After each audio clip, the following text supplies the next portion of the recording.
Aero Club of Northern California 39th Annual Crystal Eagle Awards Dinner. My name is Pamela Severdlin. I am your current president, and I will be the Master of Ceremonies for this evening. Let's begin. I would like to start by sharing this quote. Maybe. Eric Peterson. This quote from Ryan Leonard. Our pasts have led us to this moment in our destiny.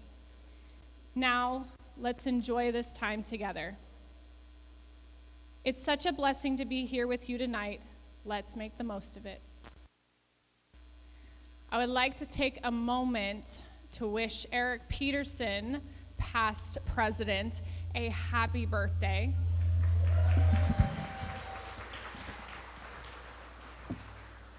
And because he deserves it, can we sing happy birthday real quick? Happy birthday to you. Happy birthday to you. Happy birthday, dear Eric. Happy birthday to you.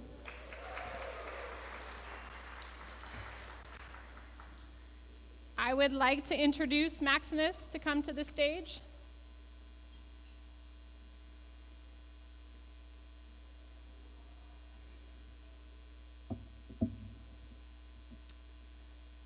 To present the colors and to do the Pledge of Allegiance, I would like to introduce Maximus with the Boy Scouts of America, Troop 170.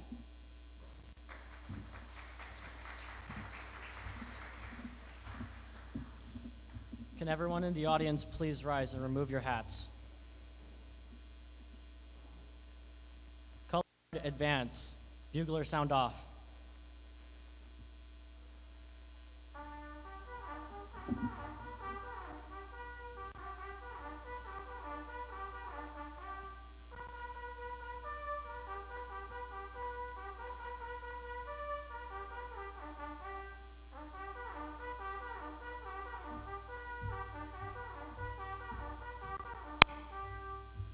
Color guard, prepare to post the colors.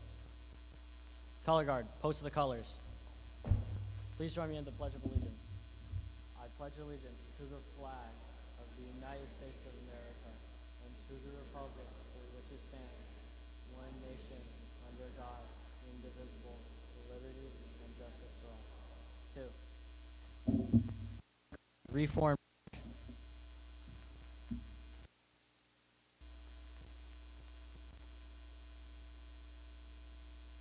Color guard, dismissed.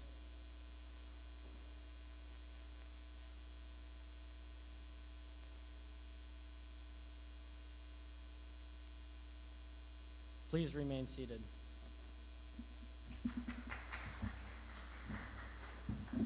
Will all you remain standing, please?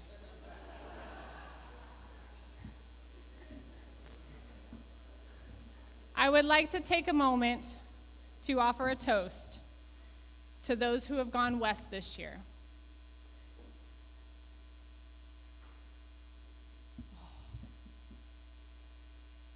Let's turn towards the west.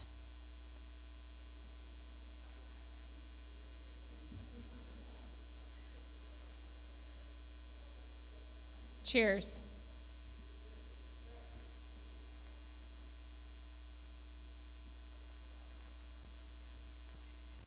You may be seated.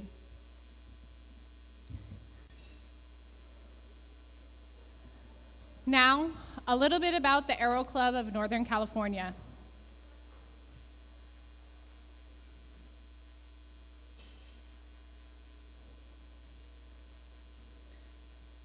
We are one of 6 affiliate aero clubs of the National Aeronautics Association, or NAA. The NAA is the nation's keeper of aviation records and the first issuer of the pilot license. Like this one from William P. McCracken Jr., the Assistant Secretary of Commerce of Aeronautics. I would also like to take a moment to recognize some special guests we have tonight. First of all, I would like to recognize our guest of honor, Colonel Merryl Tengesdal. Colonel, please stand. We will be hearing from her a little bit later.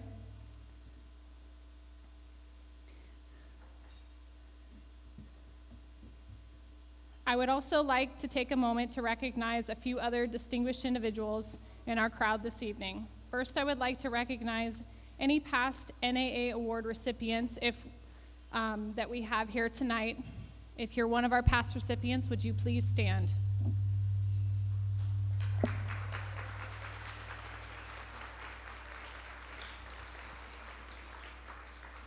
These individuals have been recognized in the past for their contributions in aviation. Please join me in appreciating all that they do. Thank you. You may be seated. There is an even smaller group to recognize tonight. Tonight is the 39th Annual Crystal Eagle Awards Banquet, so the next group can only have 38 members tonight, which will make it 39. Tonight, I don't believe that we have any past recipients here tonight, but to honor them none the same, can we have a round of applause?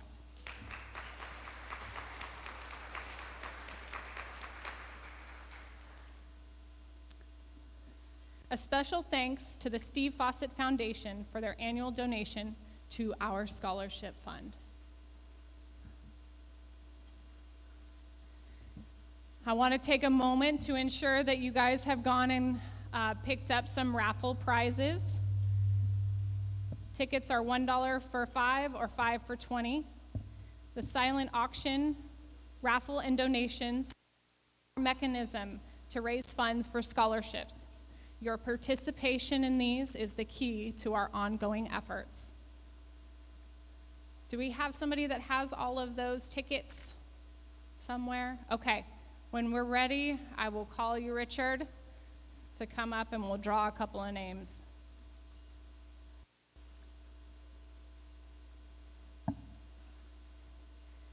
EP, your clicker's not working.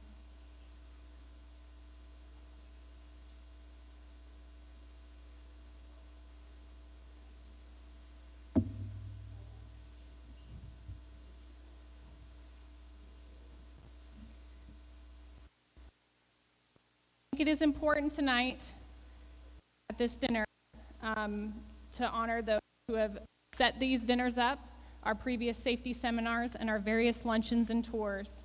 They are only possible due to the dedication and hard work of our board.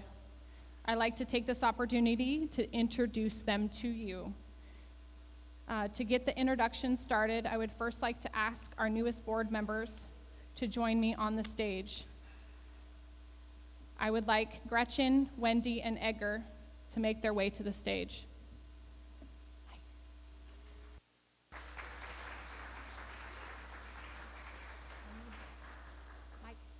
can I have these from your pocket?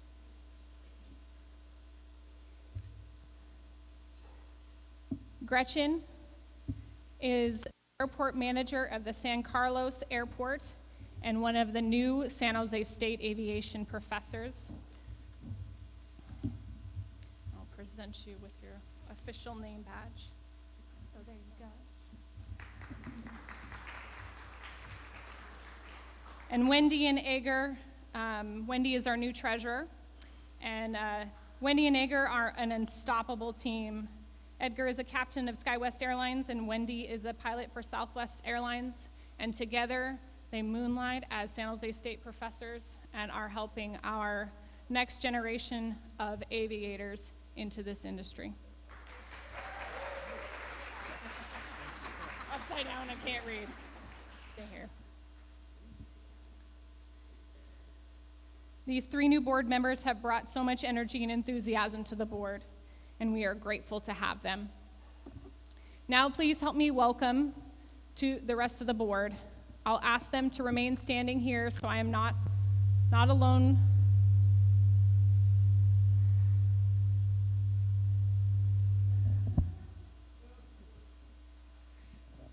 Thank you, AV team.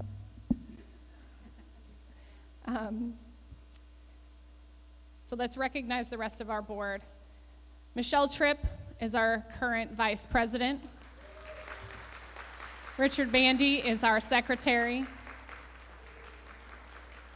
Eric Peterson is here on AV and here for posterity. Walt Geiger cannot be here with us tonight. Anita Ferris, John Cabigas, Sharon Sweeney. Please, round of applause for our board. Thank you. You may be seated.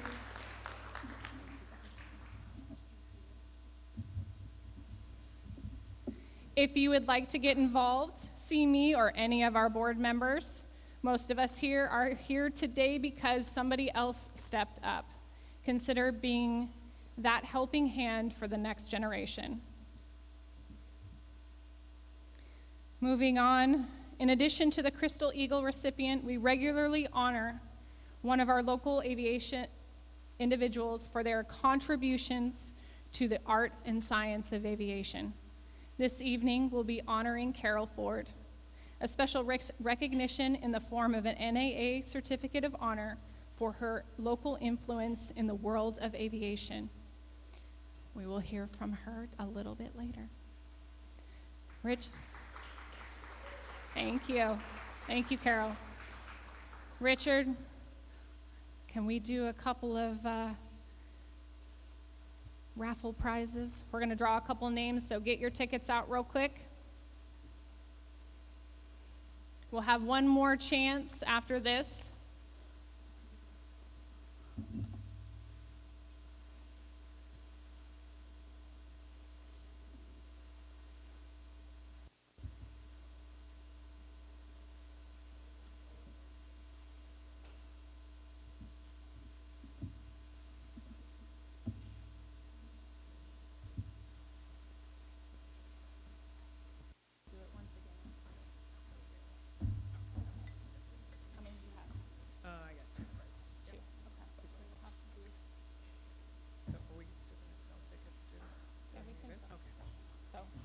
All right, everybody got your ticket ready. So the first prize is going to 308-7203. 7203. Do I have to check my tickets? Oh, we got a winner. We got a winner. Woo! All right, so you can. So the next one, last four, is 7239. 7239. We got a winner. All right, I will come and deliver your prize. Oh, we're going to do one more. All right. So the prizes are, we have some gift certificates valued at approximately $50. So we are still selling raffle tickets, so if you want some raffle tickets, see me at the back. We have 5 tickets for $20, 1 for $5, and you get a chance to win a gift valued at approximately $50. Next ticket is 7199er. 7199er. No? Is that me? Where's my raffle tickets? Hold on. No cheating here. Let's see. 7299er. It's not me. It's not me. Who's got it? No? Wait. 7199er? 7199er, last 4? No? Going once, going twice, burned. All right. Oh! 7199er. All right, Scott. All right. Well, I'll bring your prize. Oh, here you go. Okay. Here, you take those.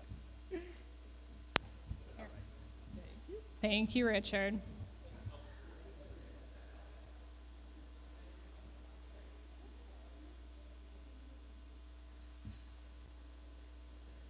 Please, if you can, take a moment and consider donating to our scholarship fund. There is a QR code on the screen, and it is on the back of all of your table decorations as well. Another prime directive of the club is to honor upcoming aviation professionals. Oops. These are the students who are pursuing a career in aviation and exemplifying the traits of future aviation leaders. Once again, tonight, we get to present $8 in scholarship for outstanding individuals. At this time, I would like for the scholarship recipient and award makers to start making their way to the stage. These scholarships are not possible without your generous support. However, even with the ticket price, it barely covers the cost for the dinner and our venue. So with your generous donations and participation in the silent auction and raffle, we can continue providing scholarships. You can use your mobile device by taking a picture of the QR code and donate.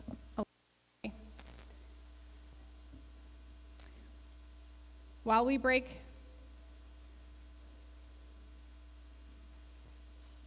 after the scholarships, we'll break for dinner and we'll go back to the silent auction table and place your bids, so don't waste any time. At this time, I would like to invite Michelle to the stage for the first scholarship award. Her will be Gretchen, Edgar, and then Wendy.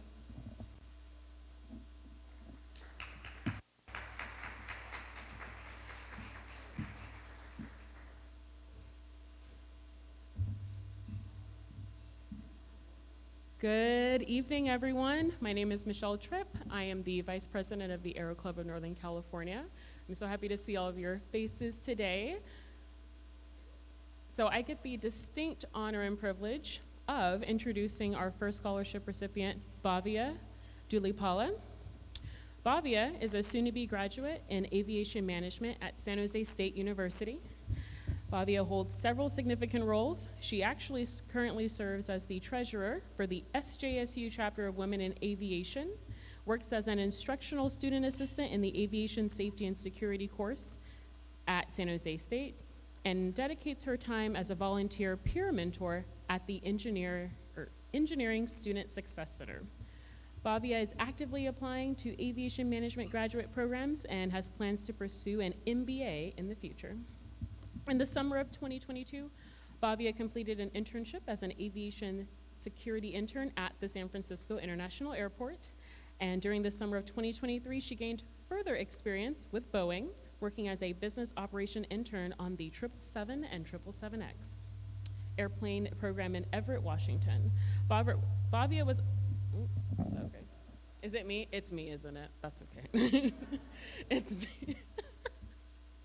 Bhavya was offered a full-time position at Boeing, congratulations, after graduating. Yes, let's give that a round of applause.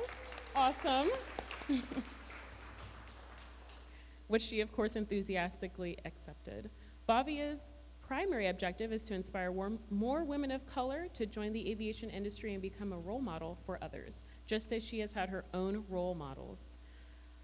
Bhavya has been fortunate to connect with numerous individuals who have provided professional and personal support, for which she is profoundly grateful. She is determined to facilitate a smoother journey for those facing similar challenges.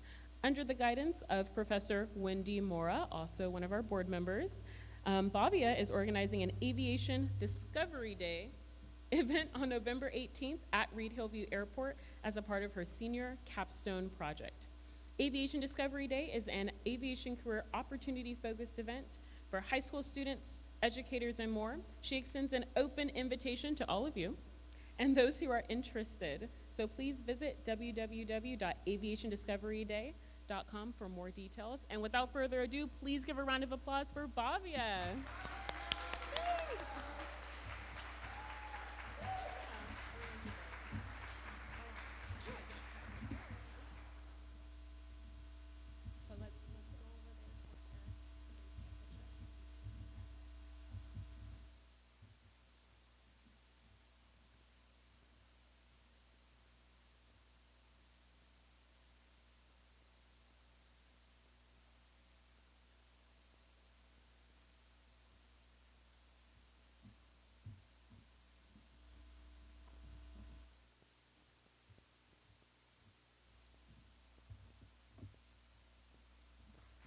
Thank you, Michelle and Bhavya.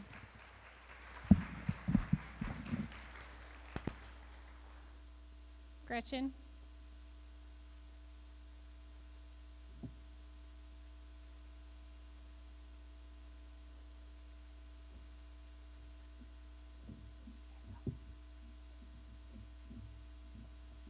Hello, I'm Gretchen Kelly, a new board member at the Aero Club of Northern California, and I am very honored to present the Robert L. Hamilton Scholarship to Sofia Goodwin.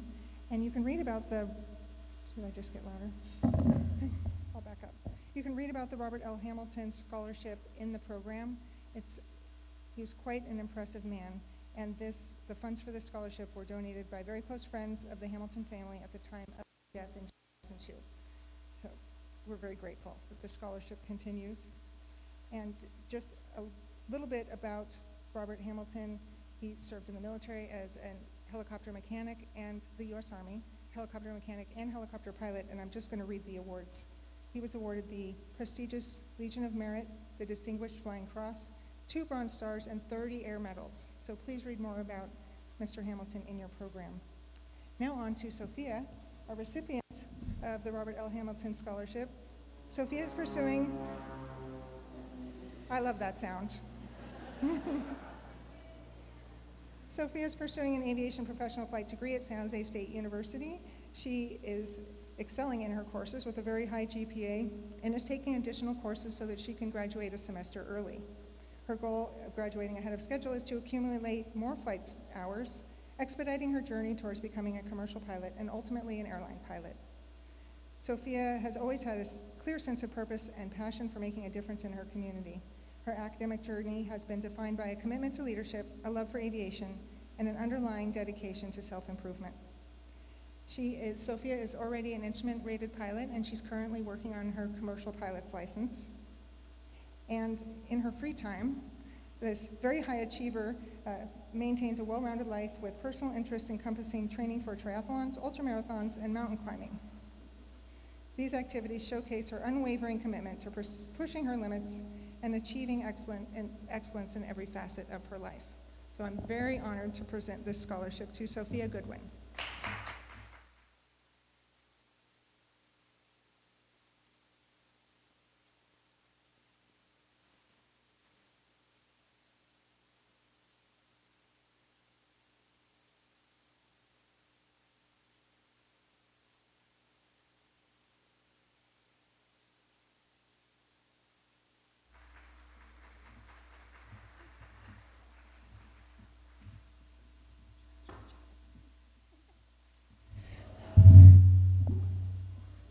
Next up is Edgar.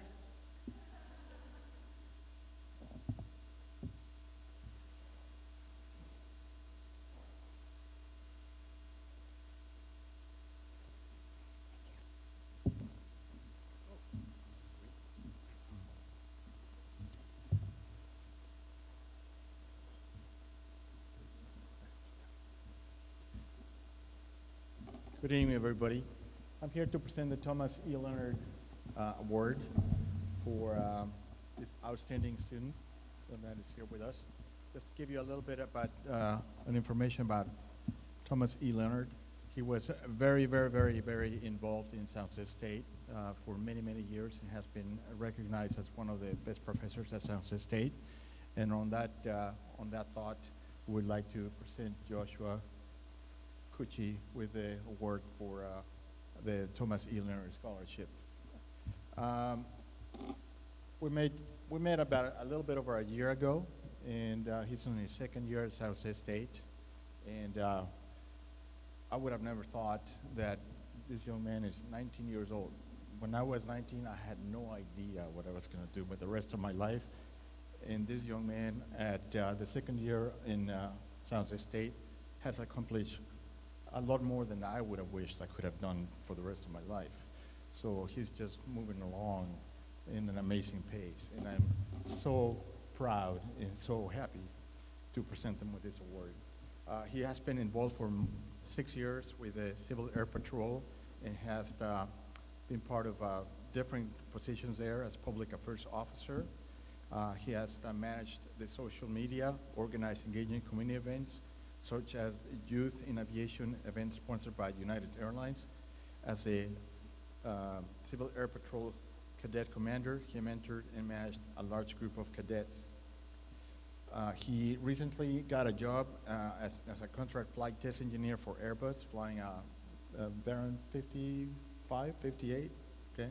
And has been in operations to develop technology for the Airbus 320 Neo, okay? Before that, he also was part of an internship with United Airlines in Los Angeles, and he was responsible there for analyzing operational performance and establishing performance metrics to examine station and network growth opportunities.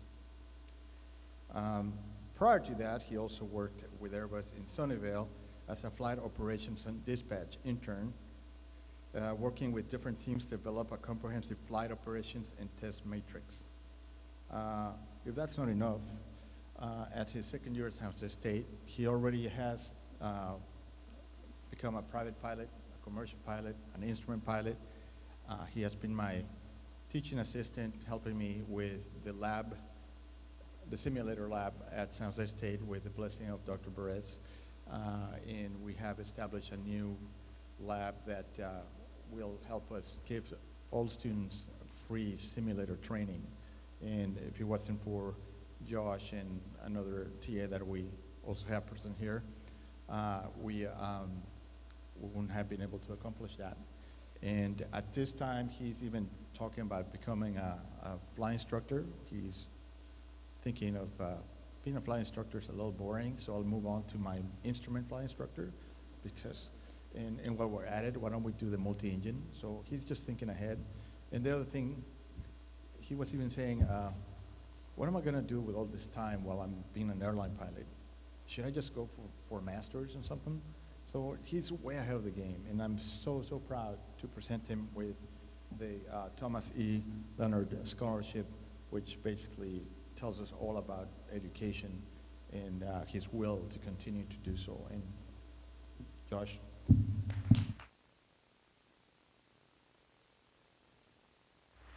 Good.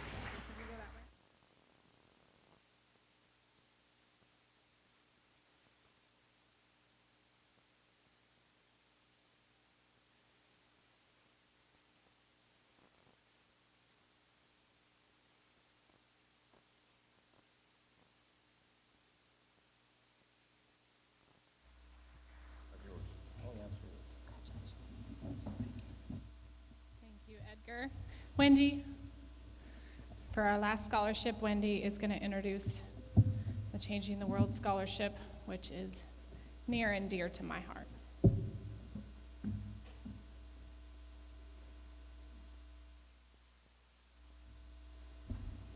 Well, good evening. So it's hard to follow up at the very end, right? Because you hear all these really amazing things. So I'm going to make sure that I do Alex some justice here. So I'm going to start by telling you a little bit about the Changing the World Scholarship. So it originally started out as a Women in Aviation Scholarship by our lovely Pam to honor one of the past presidents of the Aero Club in California, which a lot of us in this room know here today, Sandra Clifford. So Sandra Clifford is probably my nearest, dearest, closest friend in the whole world. And those of you who don't know her can know that the words changing the world exemplifies everything that Sandra has ever done for aviation, for her friends, for her family, for anybody in every life that she touches. So we decided before I was part of the board, but they decided to move this scholarship into the local Bay Area because, as you've seen here, a significant number of the people who are here today started their success because the Aero Club of Northern California propelled them forward. And they did that when they brought it over here in the honor of Frank Sweeney, who was a past board member, passed away a couple years ago. His love arrangement, every little detail was thought out, even to the point that there's orange beaker because the colonel had orange on the picture that was presented to us. Every little detail she thinks of. So Many of her husband's photographs are out on the back silent auction table, so you can also get a piece of his history. So if Sandra didn't epitomize the changing the world or making sure that people's lives were changed, Frank and Sharon are just above and beyond even what Sandra did, which is really hard to do. So anyway, when we're sitting here looking at who gets which scholarship, we really take a look at what the person is and why we want to give the scholarship that we do give. So I can list out hundreds of accomplishments for Alex. So to start with, so he is the Alpha Eta Rho president. So he is a safety officer for the Precision Flight Team. Every single solitary thing that I have asked him to do in a volunteer basis in the last 2.5 years, he has not hesitated, not once, to say yes to me. And I've asked him to do some really crazy things sometimes.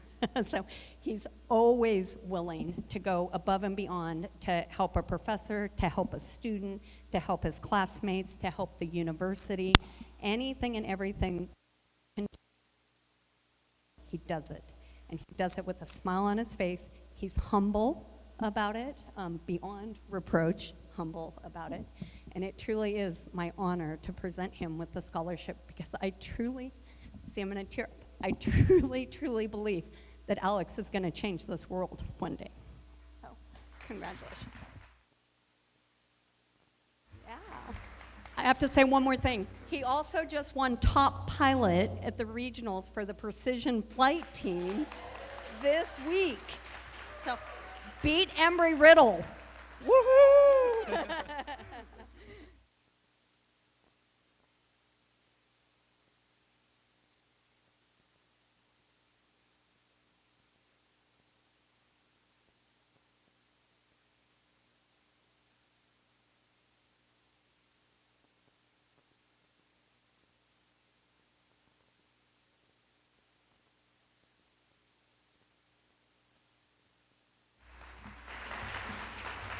Thank you, Gretchen. Thank you. Congrats.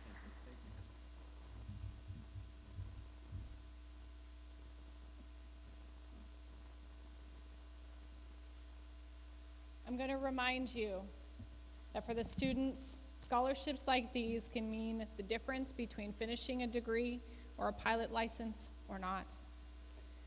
I'm going to leave you now with this quote from Ruben Chavez that I feel is relevant to the people we have honored here and those of the past and those to come.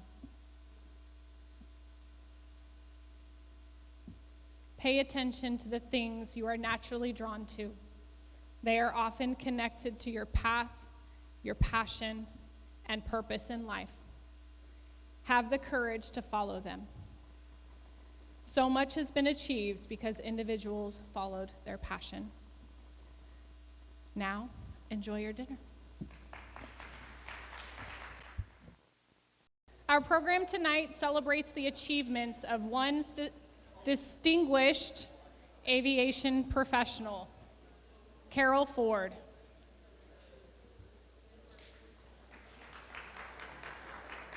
I have the honor tonight to present the NAA Award to Carol Ford. I have been witness to her many accomplishments over the years, and I am in constant admiration of her drive and advocacy spirit. Her efforts and accomplishments over many years in saving general aviation airports are vital to the aviation community at large.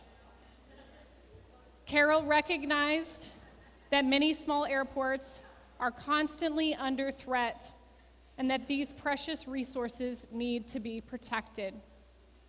Carol took her first ride in a small airplane when she was 12 and has been hooked on flying ever since. Carol has had many accomplishments, which I'm sure she will enlighten us on tonight. But a few to note, Carol was awarded the Airport Defender of the Year by the California Pilots Association in 1997. And she is now the corporate nonprofit representative on the Association of California Airports Board, or ACA.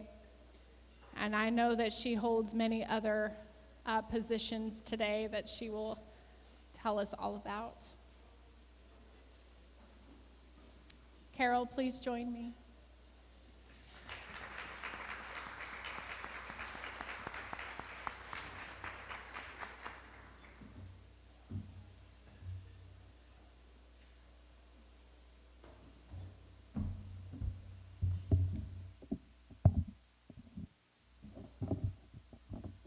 Is this good?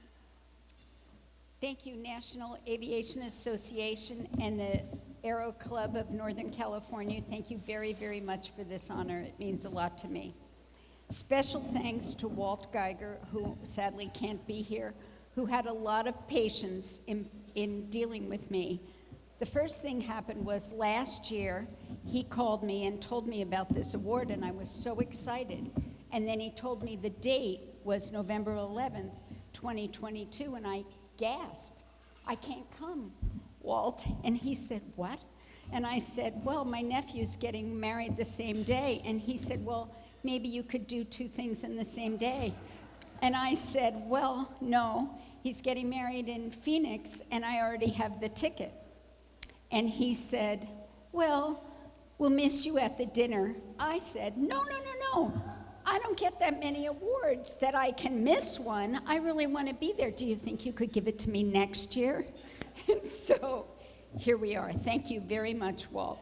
And thank you, Pamela, and all the board of directors at the Aero Club. And also I want to thank Doug Rice, the vice president of the California Pilots Association, who happens to be here, and also to Gretchen Kelly, both of whom gave me some pointers for this presentation. And as Pamela mentioned, I did have my first airplane ride when I was about 12 in New Jersey. My father arranged, no, not yet. Thank you. My father arranged for me to have a flight, and I did, and it was so great. My father's friend and his instructor and my sister and I flew to this small private airport which had a pool in the shape of an airplane and a restaurant. So we had lunch, and I already loved it, which is why my dad arranged it, but now my fate was sealed. So later, I was married and living in California, and my grandfather died and left me a little money, and I said to my then husband, what should we do with this money? And he said, it's your money, and you should do something with it, and I think you should learn how to fly because you always wanted to. So I did. And I learned at Phoenix Field and Fair Oaks, California. You may have never heard of it because it looks like this now. It's a bad sign. So I also lived in Fremont for a while, and Fremont Sky Park is not used as an airport anymore. I joined the Golden West 99s at San Carlos Airport, but was concerned when no one seemed to be interested about all the building that was going on in Redwood Shores where I lived. Nobody cared that the buildings were high or that there were any protections for the airport, this airport. And I didn't want this airport to end up like that airport. So I joined a group of local pilots. A local pilots group was formed because the airport management was foolish enough to pick on the well-regarded and revered Dave Forbes. I became concerned because that group didn't seem very concerned about speaking up for sensible construction near the airport. So I organized a protest with the 99s to speak to the city council in Redwood City because there was no navigation easement for a housing project that was just less than a mile away on this road next to the Nob Hill Market shopping area, and that was called Hastings Shores. And the pilots group didn't really want to do anything, but after I put flyers up throughout the lobby and out the airport, they came to me and they said, we see you have flyers up, can we help you? And I said, yes. The 99s are folding and mutilating, but you can pay for the postage. And they did. And we protested, but we had a big group, and the city council, of course, they didn't vote our way, but they began to pay more attention. And the pilots group asked me to be on that board. That's the San Carlos Airport Association. Later, I volunteered to be vice president. I was president of this group when Electronic Arts wanted to build a building taller than the height limitations in Redwood Shores that Redwood City allowed at that time. It was unsafe, even though they got the 7460 to, leave it there for a while. Thank you. Even though they got the 7460, which is the FAA form that says, oh, it's fine, you can build anything you want, but it's not fine, and it wasn't fine with us. And one day while at the airport, I saw Larry Ellison, and he was returning from a flight lesson, and I dashed over to him and said, Mr. Ellison, I'm wondering if you could help us with the Electronic Arts building. And he said, yes, what would you like me to do? Well, a minute before then, I hadn't thought of anything. I hadn't met him. I didn't know he was going to be there. So I said, I'd like you to write a letter to the city council opposing this tall building. He said, okay, and make it as nasty as you'd like. I said, right. So I ended up writing it with his PR person who was in Virginia, and eventually we did get a letter from him that the city council was kind of surprised to get. And yes, that's a picture of Electronic Arts, and here's the good part. I was able to form a coalition with the California Pilots Association, the San Carlos Airport Association, and the Redwood Shores Community Association, everybody that lives right over there under the pattern, including me. And yes, I'm on that board too. And so we work together for our common interests. Coalitions are always good. And eventually, Electronic Arts agreed to lower that building 20 feet. And the first person to congratulate me on that was Larry Ellison, which is cool. Thank you. So, Jay White was president of the California Pilots Association at the time, and Jay invited me to be on that board. And that's when they also gave me the Airport Defender of the Year because we got the building lowered and all that, which was lovely. So the same, of course, there have been and are wonderful colleagues on the board of the San Carlos Airport Association. Yes, I'm still the president. And all have used their strengths for the betterment of San Carlos Airport. One of them's here, Michael Baum, in the back next to Doug Rice. And though Michael is a recently retired board member, maybe he'll come back, we never know. The same is true, wonderful colleagues on the board of from the California Pilots Association throughout the state. Hardworking volunteers take on projects like wind farms or power plants or unequal prices at airports that could interfere with different airports throughout the state, and they deal with the bureaucratic intricacies of fighting for the airports. Airport advocacy is very important, and I helped form the Aviation Caucus. John Pfeiffer, whom many of you know from his AOPA days, invited me to have lunch with him and Jean Fuller. She was a Republican representative from Bakersfield in the Assembly and Senate. She was a senator. And we had lunch, and I think that was the last time John Pfeiffer had a word after he introduced us, because she and I just started talking, and she thought, she said, what do you think about an aviation caucus? I said, great idea. And Jerry Hill, who used to be our representative here, learned to fly at San Carlos Airport, so let's get him first. And we did.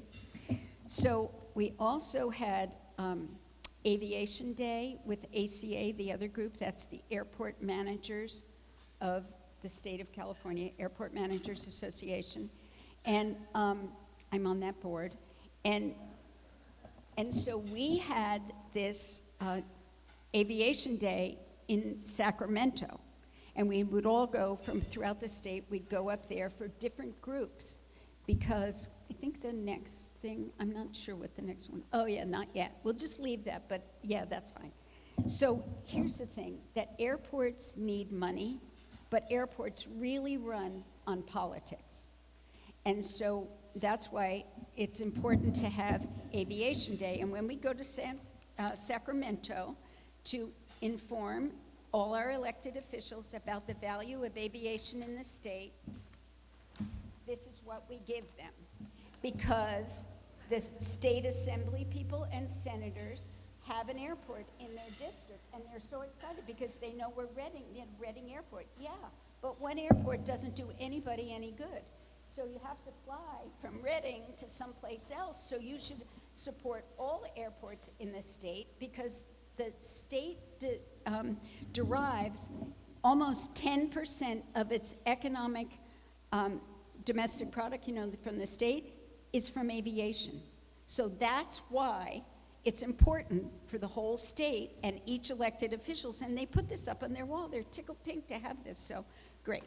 So having to have a day job to support my volunteer activities, I formed a consulting firm with another SCAPA board member to help small airports with grants, mostly federal, for runways, taxiways, drainage, etc.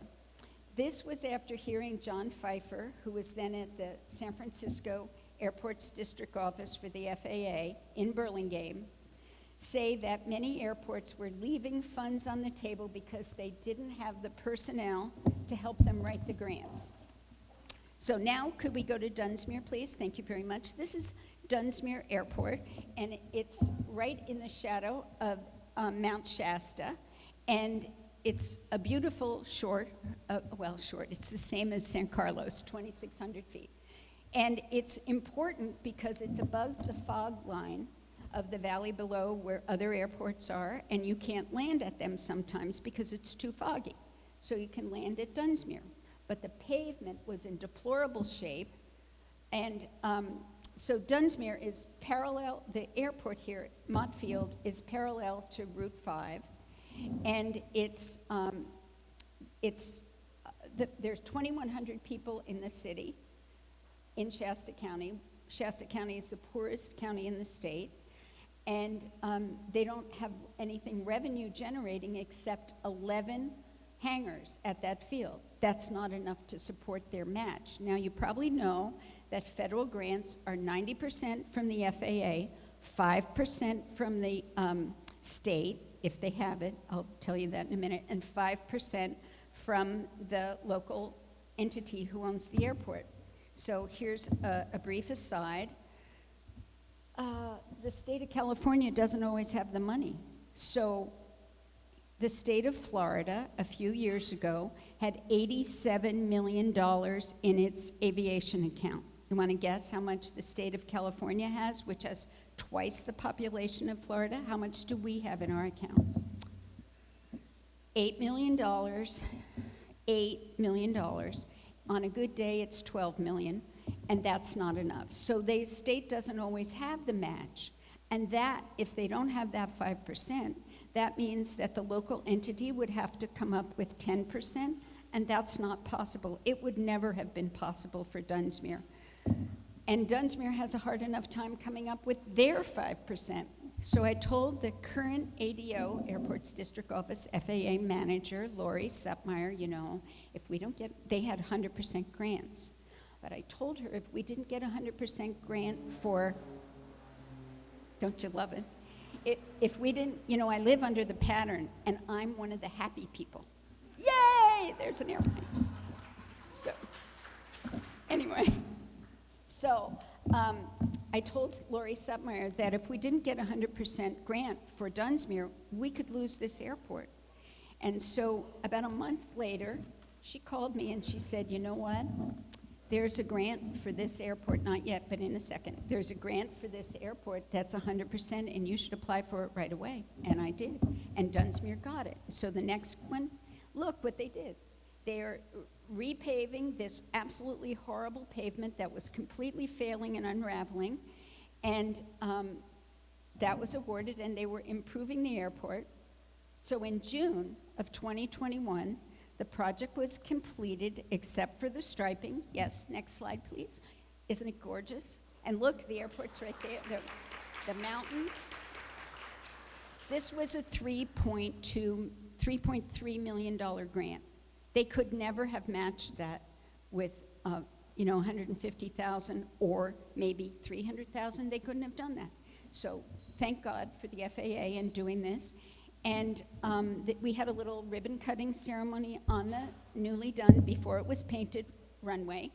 And the airport city manager told us that the U.S. Forest Service had asked him if they could stage helicopters on the runway in 2 days, expected dry light night, Friday night, and wanted to be ready Friday night and Saturday in case there was a fire. They staged 8 helicopters. Look, they staged 8 helicopters there, and the next morning there were many lightning strikes, and this started the lava fire, which was the first big fire that Siskiyou County had in 2021. That airport stayed closed for 6 weeks fighting that fire. So, hooray. And really. And you should also know that's not tax dollars, the 3.3 million. That's from ticket taxes. So when we fly, we pay a ticket tax. Lucky us, it's good because we get an investment to get this whole transportation system, national transportation system, working. So that's a visible benefit, and all the neighbors, of course, love this airport because it saved their homes, and they were thrilled to death. But what you don't see, what is less obvious about this kind of grant and what happens in small towns across the state of California and the country, is that when they have this project like this, all the workers have to stay someplace nearby. They have to buy gasoline, eat lunch, breakfast, lunch, and dinner sometimes, go to the dry cleaners or the laundromat or any other things that you would imagine that they would do. They have to haul in the materials that they need. They have to haul out other materials, so truck drivers and many, many types of people and jobs this generates and gives a big boost to the economy because there's so much going on for this type of project. So, we're also the canaries in the coal mine for land use. So, California, we have very valuable land. That's a wonderful thing, except we have a housing shortage. And so, one of the things that developers want to do is take that. You see that nice flat land over there? There's nothing going on there. You hardly ever see an airplane. Why don't we build on it? So this takes constant work to keep up with what's happening and to protect your airport. And everyone needs to do it. So the state of California also wrote the California Land Use Planning Handbook, which is really wonderful. And it's so good that other states like Minnesota, Washington, and I think Michigan have adopted it, taken it and just replaced the state words, and it's great for that. I serve on the San Mateo County Airport Land Use Committee. I don't have enough committees, right? And I and the other aviation representative are often the only no votes for development that will only lead to more noise complaints because they're building too close to the airport. And unfortunately, we don't have enough statutory help to protect airports, something I and my allies in ACA and other groups try to do. And every, so advocacy is important, and last Friday night, I went to, it was a kickoff campaign for Jackie Spear. She formerly was our congresswoman, and now she's going to run for the Board of Supervisors for San Mateo County. We're in San Mateo County. The San Mateo County Board of Supervisors owns and runs this airport. So I went to speak to Jackie, whom I've known for many, many years. Relationships are important everywhere. And she was there, and Anna Esche was there, and so was Kevin Mullen. I have to divert just slightly. So about 10 days ago, There was a meeting at the San Carlos Flight Center about the tower here. This is a contract tower. We have Serco. They drive us crazy because they are getting paid their full amount with the contract with the FAA and Serco to person this tower. But they don't fulfill their side of it. They don't have enough people. They have one controller. There's been a very long time where they have one controller, they don't allow pattern work, and they're not upholding their side of the contract. So as a taxpayer, I am annoyed about that. But we had these people at this meeting. The flight center got Serco and the FAA to come, and about 50 pilots from around here who use this airport came and said, we're unhappy with this. And here's the really great part. Congressman Kevin Mullen, who took Jackie Spears' place as our congressperson, sent his aide, with whom I spoke, with Gretchen and the aide at this meeting that we had.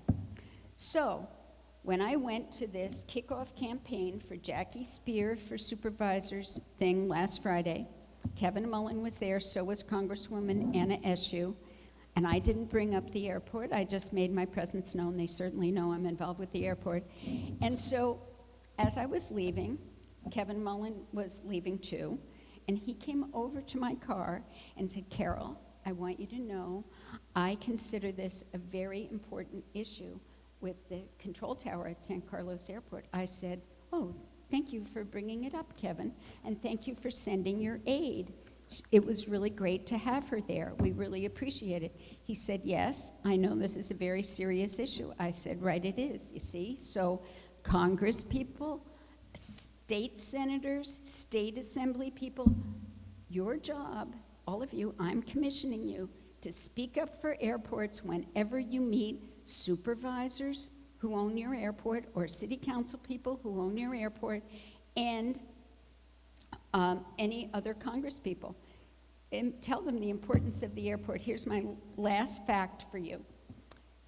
When the Airport Improvement Program was started more than 40 years ago, they had $350 million in their account, and they have the same amount now.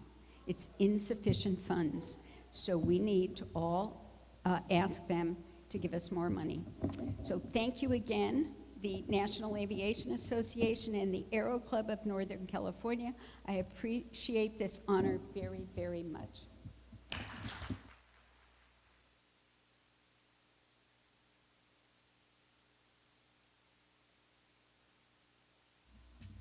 Thank you, Carol, for your contribution to preserving access to aviation for the next generation. I would like to present to you the Certificate of Merit from the National Aeronautics Association.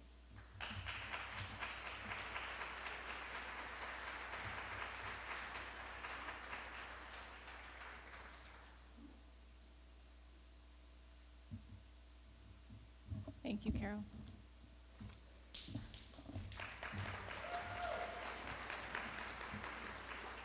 She doesn't do enough, so if you have other things that need to be done, that's the one. The next order of business is to close out the silent auction.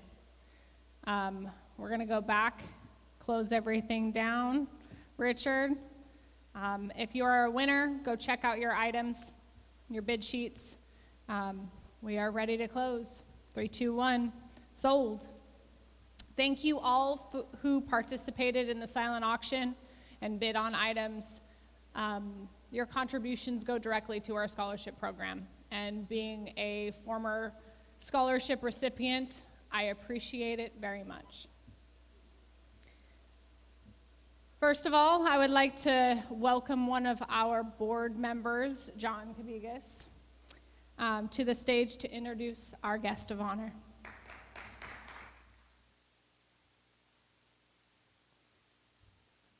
Good evening, everybody. For those of you who don't know me, I'm John Cabigas.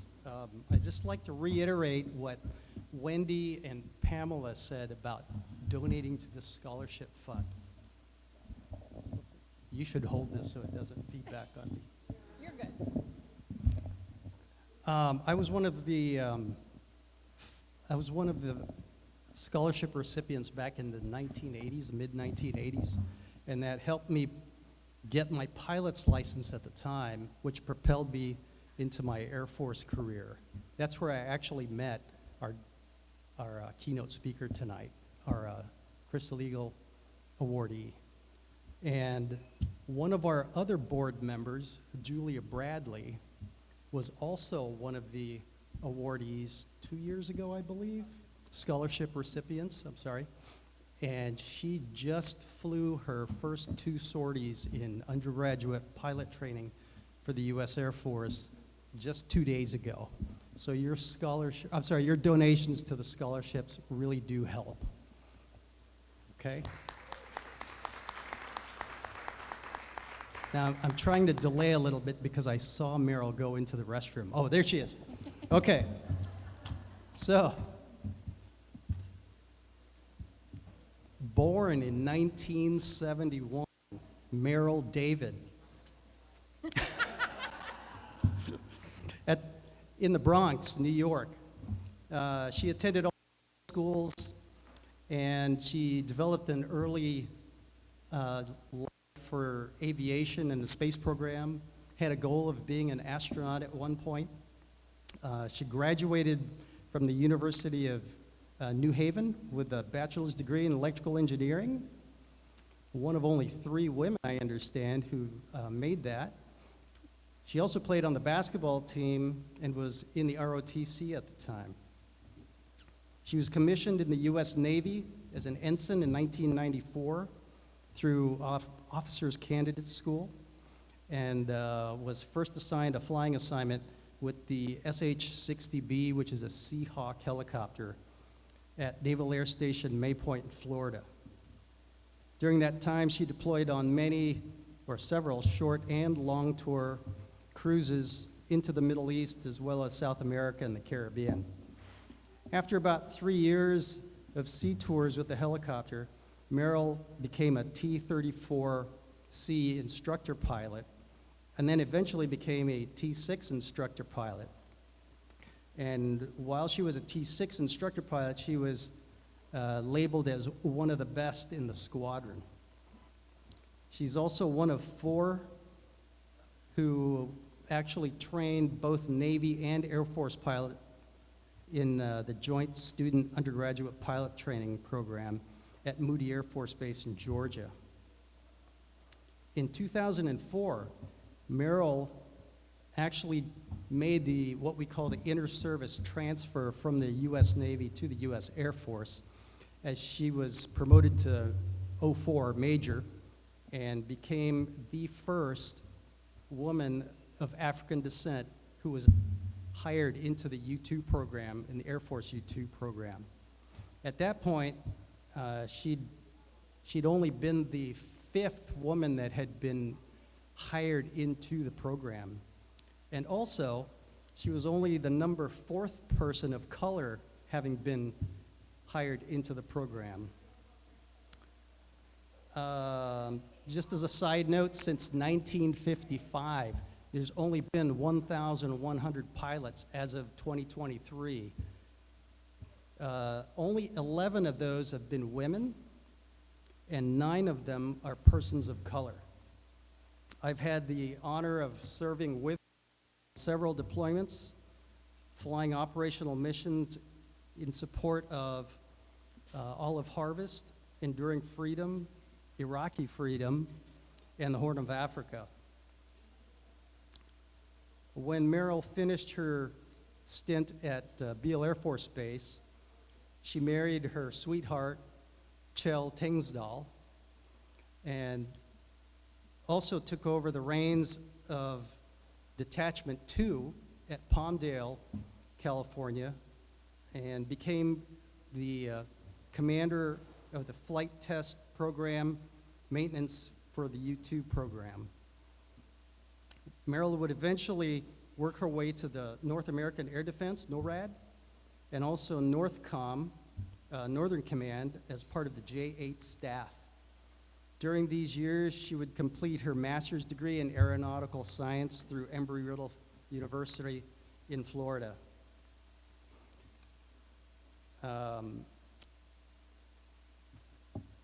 Merrill's final assignment, I should say, was as the Director of Inspections for the Inspector General of the U.S. Air Force in 2015.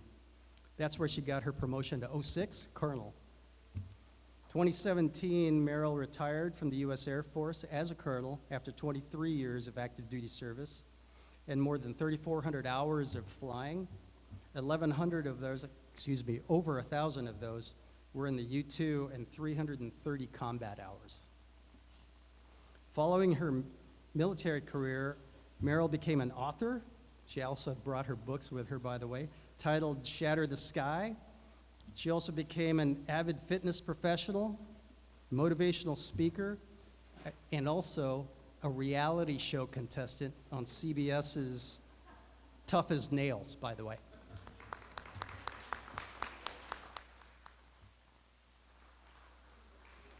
In 2021, Merrill received an honorary engineering doctorate degree from the University of New Haven, Connecticut. And in 2023, Pam won't make sure that I won't forget this. 2023, the Women of Aviation International announced that they selected Merrill as one of the inductees to the International Pioneer Hall of Fame.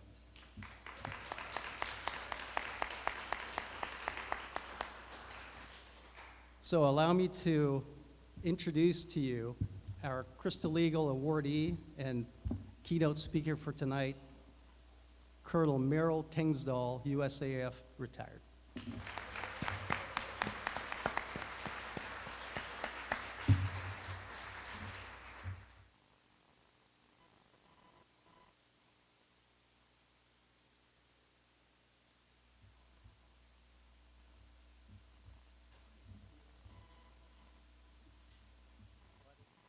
I forgot to say she's my hero. Thank you so much, Cabby, for fixing the short that was going on for the feedback, wherever you guys are. I'm going to try and keep this short and sweet. It's a little late, and you guys have been drinking because I can hear it.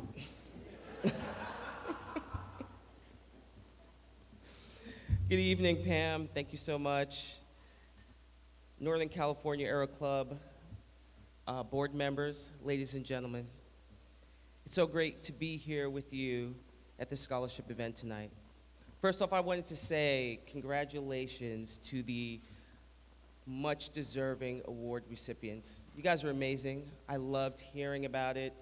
What you guys have done so far, incredible. You guys are high speed, and it's really nice to see college students still pushing ahead in spite of everything that's been going on for the past couple of years. So give yourselves a round of applause, because that's incredible.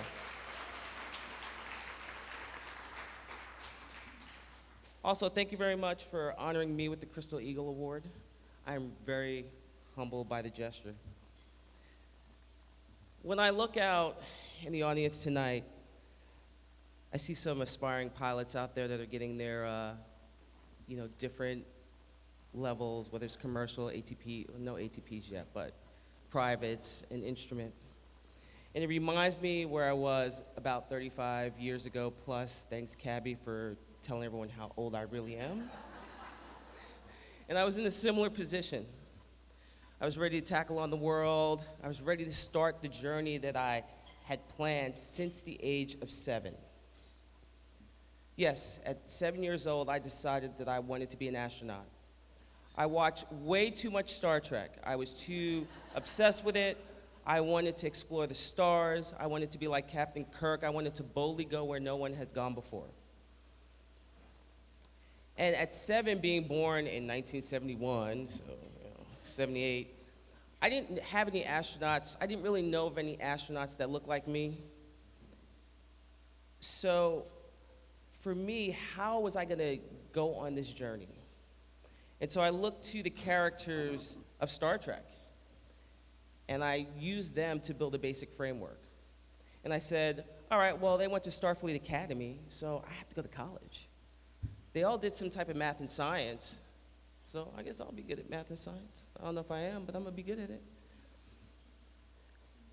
I wanted to be like Chekhov and Sulu, for all those who know. They're the guys they were the helmsmen and the pilot of the Enterprise. So I said, well, I want to fly the shuttle. And to do that, well, I guess I got to fly some planes first, because they didn't just start on the Enterprise. The one big thing for me about this crew that amazed me so much is that Captain Kirk, with all his swagger, would go on a mission with his crew, and if you didn't have a red shirt, you were fine. If you did, you're dead. And they would land on the planet, and no matter what the mission was, no matter what the challenge was, they would bring all these skill sets that they had from Starfleet Academy, how they grew up, Uhura with all her knowledge of all these languages, and they would figure it out. And so at 7, I pretty much figured, wow, these are amazing people. So I guess I need to have the same skill set. What is that? I'm not sure, but I'm going to take on every challenge that I can, because I know it's going to put another tool in my tool belt of life. So when I become an astronaut and I meet my first alien, whatever happens, I will be prepared for and I will be ready for.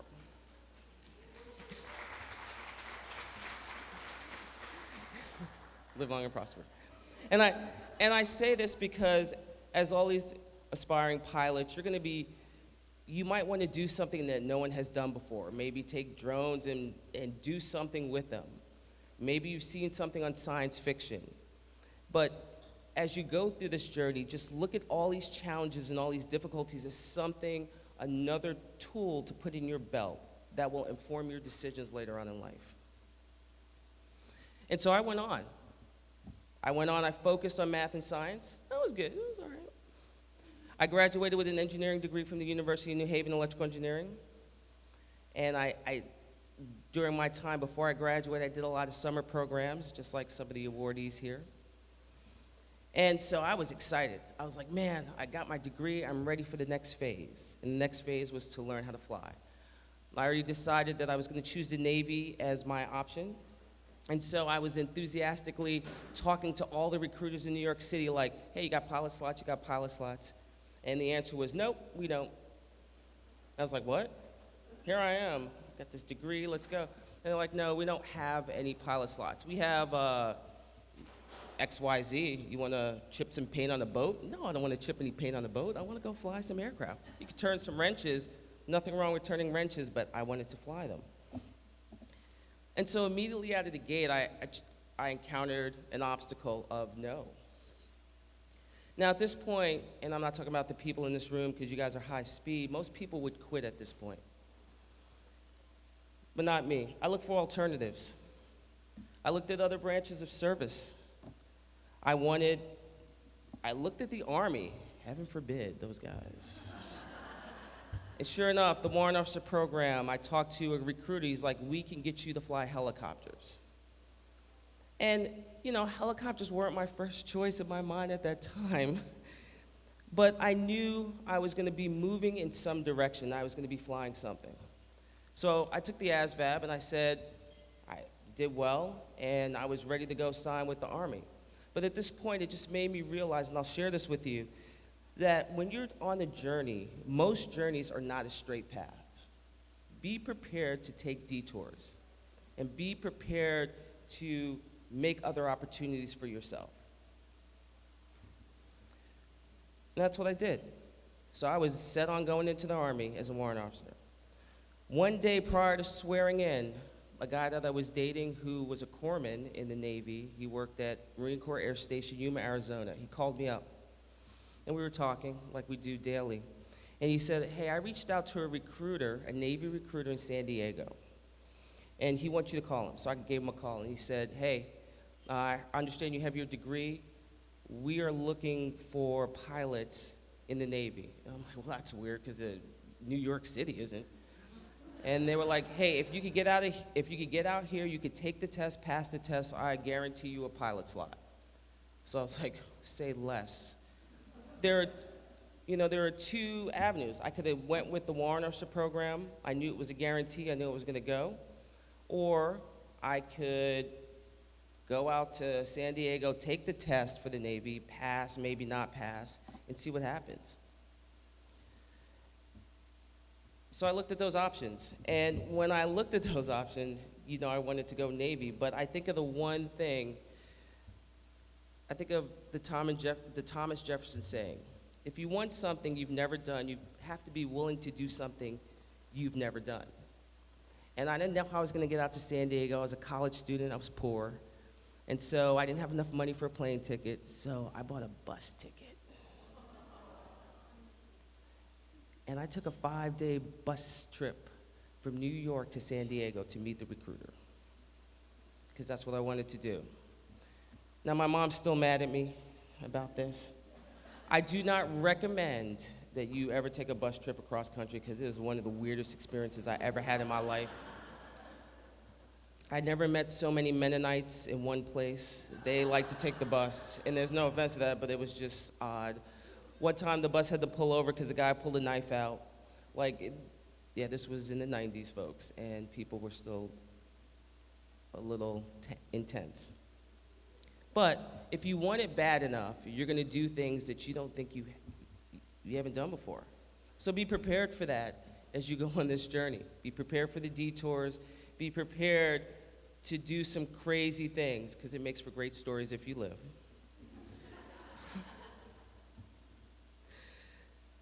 So once I got there, I took the test, I passed. They sent my package in. A couple of months later, I got picked up for the Officer Candidate School program in 1994. I got commissioned as an ensign, a butter bar, in September of 94 with class 0894, my drill instructor, may he rest in peace. And I started flight training in 95. And for flight school, it's great, it's wonderful in the military. It's an awesome experience. And I was paired up with what we call an on-wing, an instructor who's with you for the first 3/4 of your flights, and then you go off-wing to other instructors, and you come back before your check ride. And I was paired up with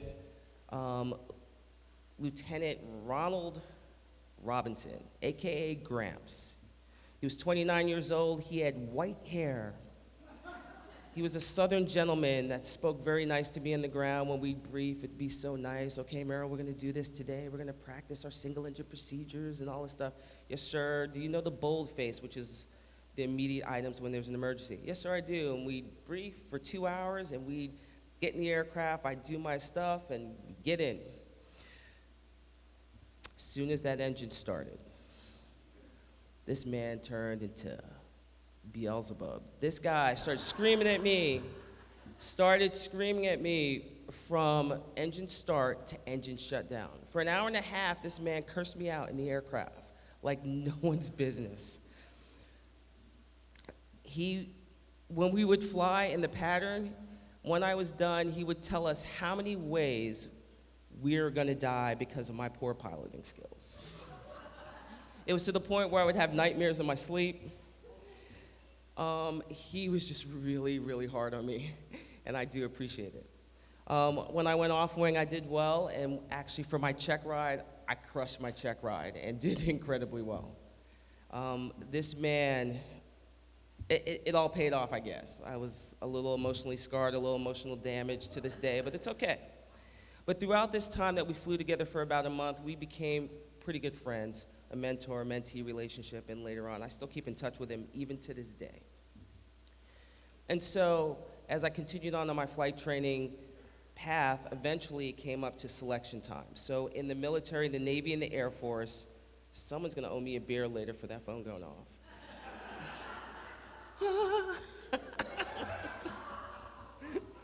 So it comes up for selection time, and I was shy of jets by 9/10 of a point. I mean, I still put it down as my first choice, but at this point, I started doubting my abilities as a pilot because I didn't know what I was gonna get. I didn't know if I was gonna get E2C2s, helicopters. Wasn't sure. So I was talking to Gramps, and I was explaining to him how I felt, and I was opening up to him. And you have to understand, I'm gonna set the picture. In 1990, the Navy had a big draw of minorities into the program. They tried to get as many minorities into the flight training program for diversity, inclusion, equity. Same thing we're doing even today. They continue to do so. And when I went to Corpus Christi to fly, there were a lot of people of color there. And it was great, but a lot of people weren't too happy. Some people were. Like, some people didn't care, just fly and perform. Some people were not. So it was a little stressful and tense at times. So when I'm talking to Gramps and I tell him how I feel, he said, look, he said, when you walk into a room, people are going to think a lot of things of you. They're going to think you're here because you're black, because you're a woman, because of whatever. He said, there's nothing you could do about that.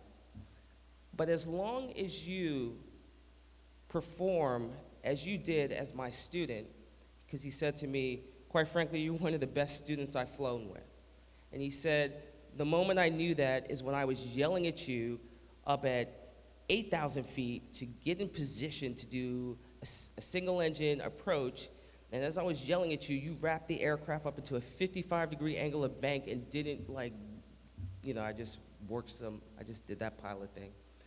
And he said, you're one of the best students I've flown with. You keep performing at that level, eventually people will stop saying you're there because of X, Y, and Z, and they'll say you're here because you're that damn good.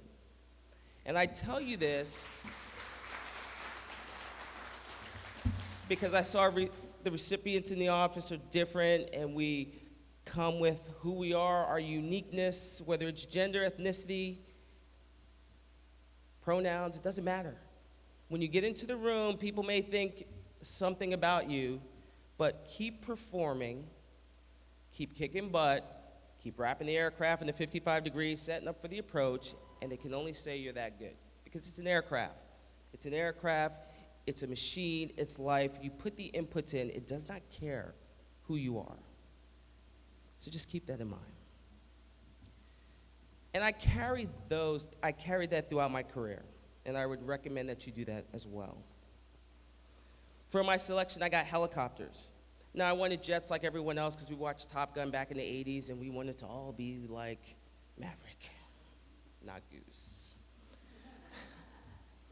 But going to the H-60s, was I happy at first? No. But was I glad? Yes.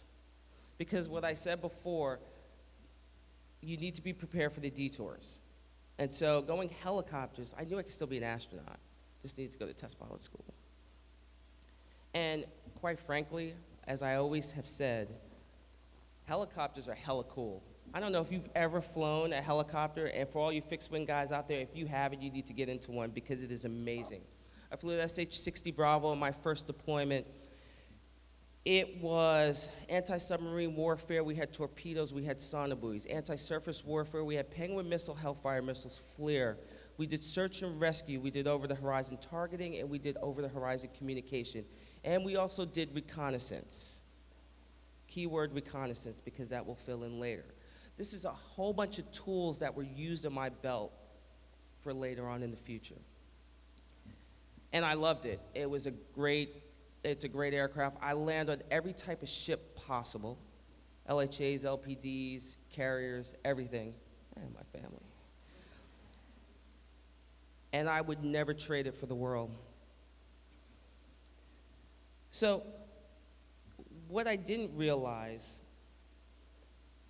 that flying the U-2s would, because of the reconnaissance portion and because of flying a stick and rudder aircraft, that would set me up for my U-2s, for going to the U-2. But I got picked up as an instructor flying for the T-6 and T-34. And it was something that was unique that had not been done before. And so what I didn't realize at the time is that as I was flying these different aircraft on my way to navigate my way to becoming an astronaut, that I was kind of in a way branding myself. And we never really talked about that in the 80s and 90s, only until Kim Kardashian started with her nonsense. And we started using the term branding yourself in a particular way.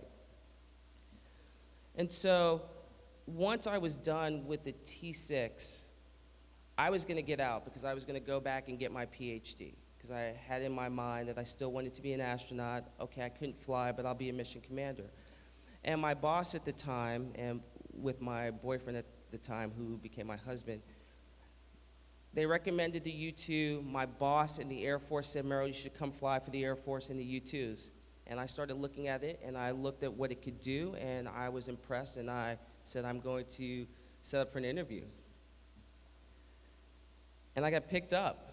Cabby, you were an instructor, but we didn't fly together.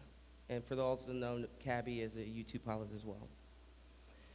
And so I got picked up in the Air Force to fly the U-2 aircraft.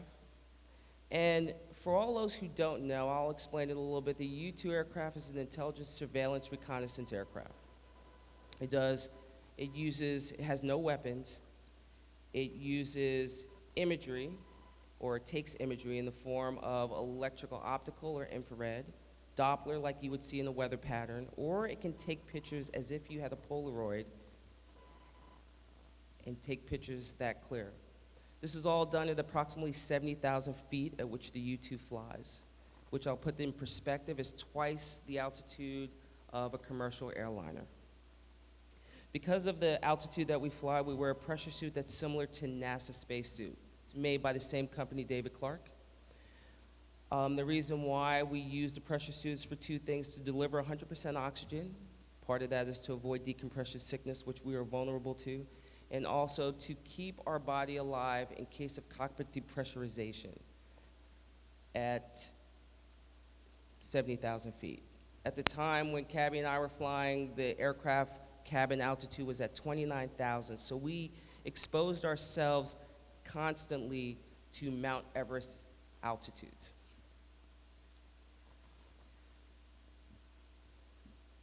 It's a single-seat aircraft.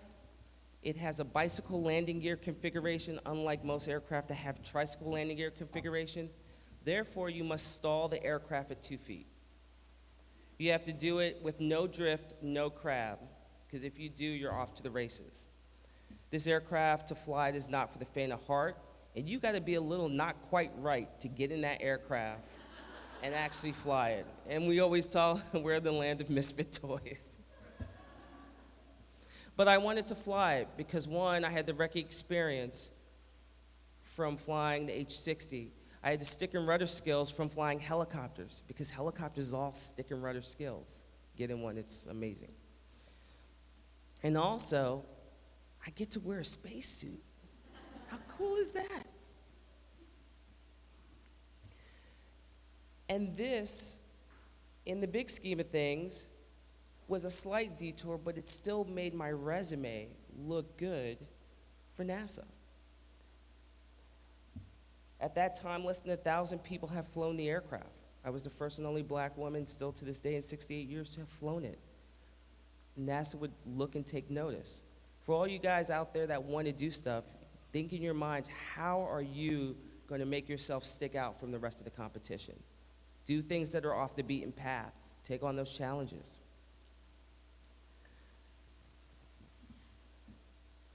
And so,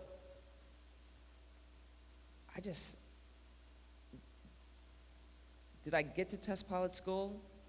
Not quite. I had the opportunity to be the commander at U-2 flight test and PDM and go to the National Test Pilot School and take system classes. I was able to do flight tests for the U-2 for systems tests and also do it for the T-38 for test support.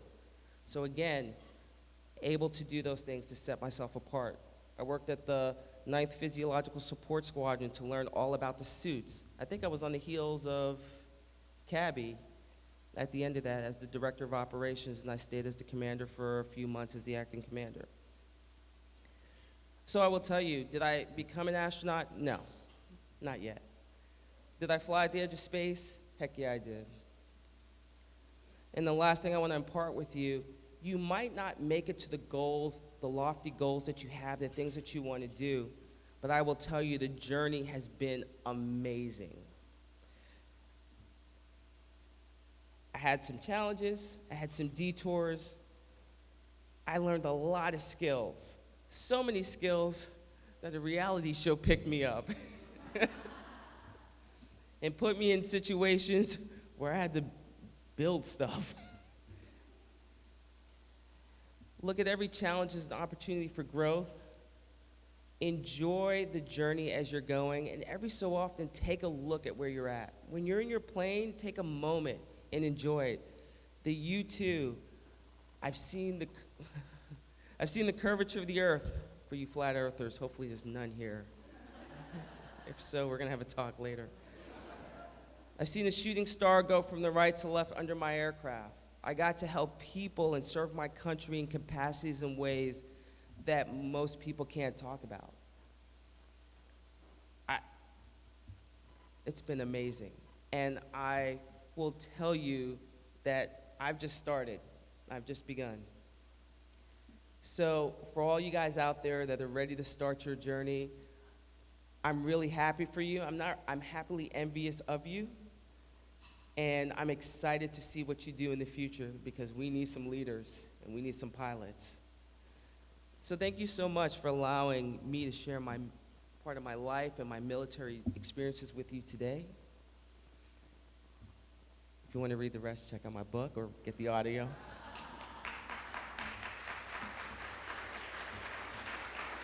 Thank you so much.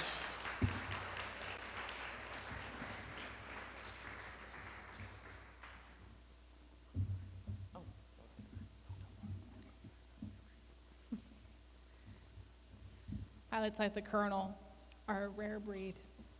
And because they are so few and far between, they are celebrated for their achievements. Tonight, we are going to add to her collection by adding one of the coolest aviation awards, the Aero Club of Northern California Crystal Eagle Award.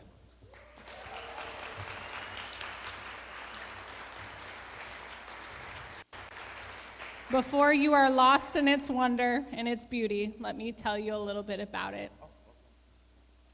The Crystal Eagle is a beautiful piece of crystal artwork handcrafted in Italy.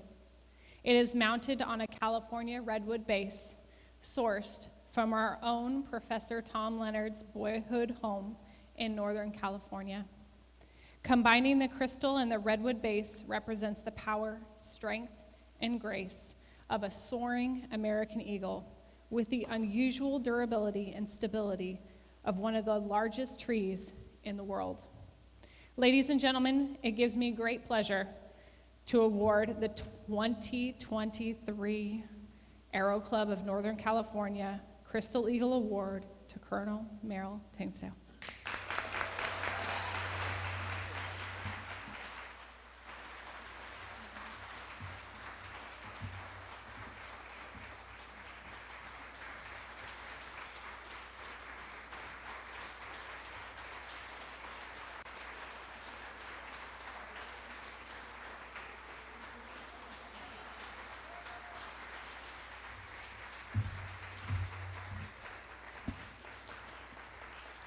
The inscription on this award reads, "The Aero Club of Northern California Crystal Eagle Award honors Colonel Merryl Dragon Lady Tengesdal in recognition of your outstanding contributions to the United States of America and in aviation by being the first American woman of African descent to successfully solo employ the U.S. Air Force U-2S spy plane, having been inducted into the Women in Aviation Pioneer Hall of Fame, accumulating over 3,400 flight hours, 330 combat hours with over 1,000 hours in the U-2S, a successful naval SH-6B Seahawk helicopter pilot, providing advanced instruction in the Navy's T-34C and T-6A to train both U.S. Navy and Air Force student pilots, becoming a distinguished author,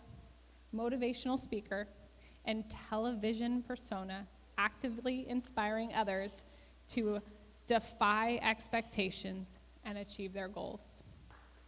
Congratulations.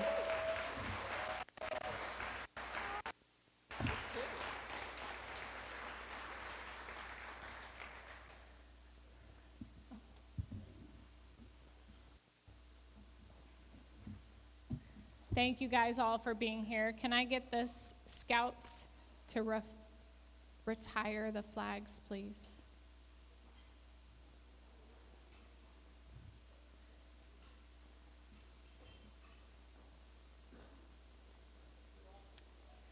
It's okay. We have one more thing. Can we get this student auction or the student raffle stuff? We'll do that first, and then we'll wait for the troops. So for the students, we asked them to talk to some of our board members to get raffle prizes. You know, network, commingle. So a few of them were able to do that. We have a couple of raffle prizes. One includes a San Jose State sweatshirt, some gift cards for food establishments. The other one is a used David Clark headset, and also food, because we know San Jose students should probably want food. So our first one, 265-8657.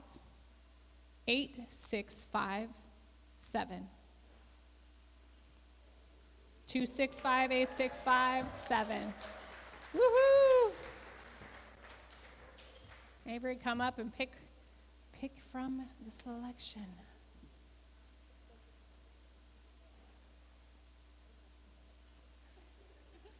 Congratulations. One more.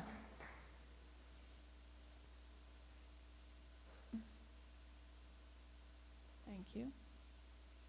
Next one, 265-679. 8679. Woohoo! Congratulations.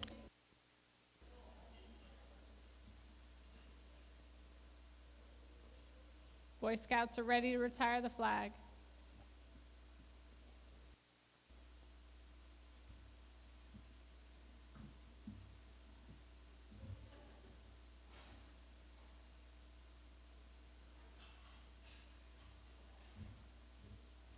May the audience please rise and remove your hats.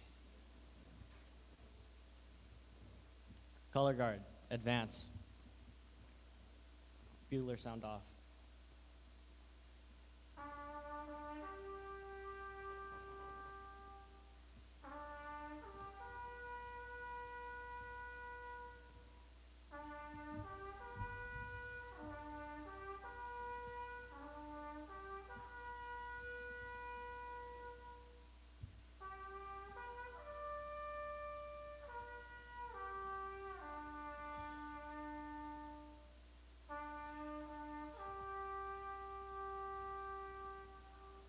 Color guard, prepare to retire the colors.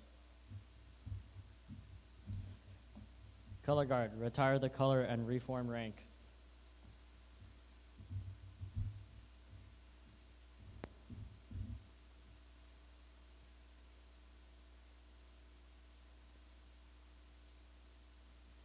Color guard, retreat.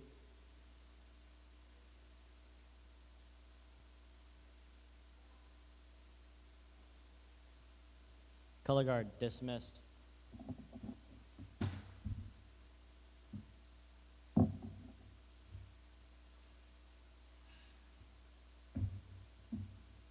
I please have a round of applause for the Boy Scouts, Troop 170? Thank you all for being here with us tonight. Those of you that bid on silent auctions, please go back and check in with Wendy and make sure you have paid for your items. And we look forward to seeing you next year.